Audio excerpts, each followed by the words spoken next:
Okay, this is the start of our chicken plucker extravaganza. So this was a hot water tank, and we're just gonna silicone this, and it's hard to maybe see, but there, I put a new element in there, 4800 watt, and a new temperature controller. And we started and the water temperature was 67 and we're at 95 right now. And then these are our killing cones. We've got our torch for any pin feathers. And then I just am grabbing, this is just a squirt bottle I bought at the hardware store. And then I'm using Dawn dish soap and Clorox just bleach. And then I'm making my cleaning solution. And these are for when we're cooling down the birds with ice. So I've just been spraying them down. And then I've been spraying down the killing cones, and then we'll rinse them all out or whatever. And then if we need to add water, we're live here with the tap, so we can fill that up with water if we dunk any out. And then this is for the, and then that's the way she goes. So we're all live there. And then I just got to turn this on. I think I got this. So then this is for just when we're washing out the, so we always have access to water. And there's all that bleach water coming out.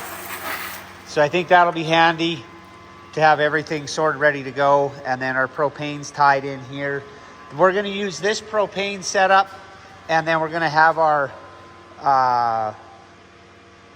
why am I slipping the name? Coolers. And then the birds go in there with the ice to cool them down, so we can cool them down quick.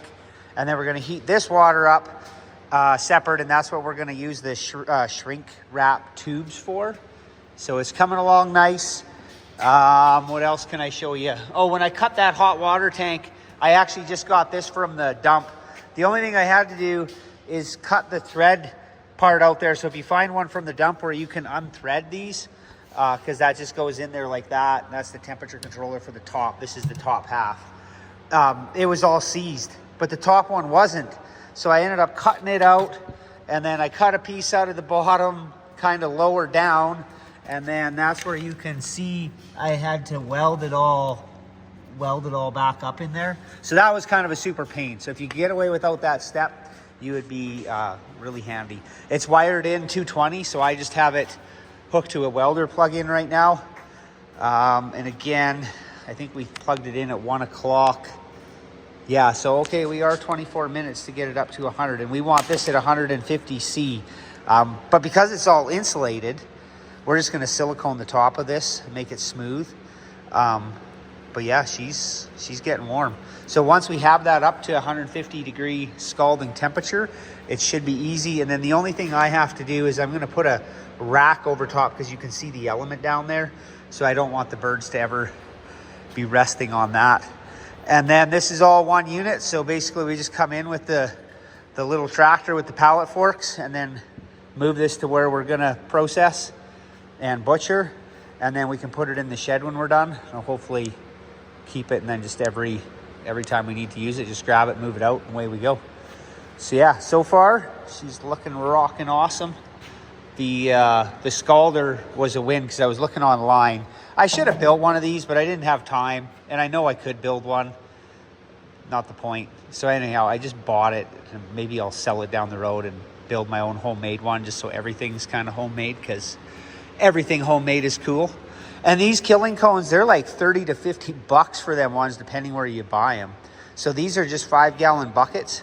Slit them down the side, cut the bottom off, twist them in there, use a couple screws, and seriously, way you go. I mean, you can find a 5-gallon bucket anywhere, right? So yeah, we're 101 degrees. So okay, hopefully that'll give a few people some ideas. And then when we get into processing day, I'll maybe do another short part 2 video and let you know how that all is going. Take care. Okay, just one more addition.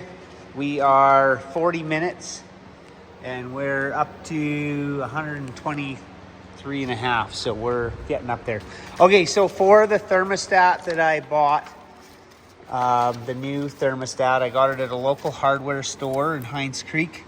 The Element was, what's the Element?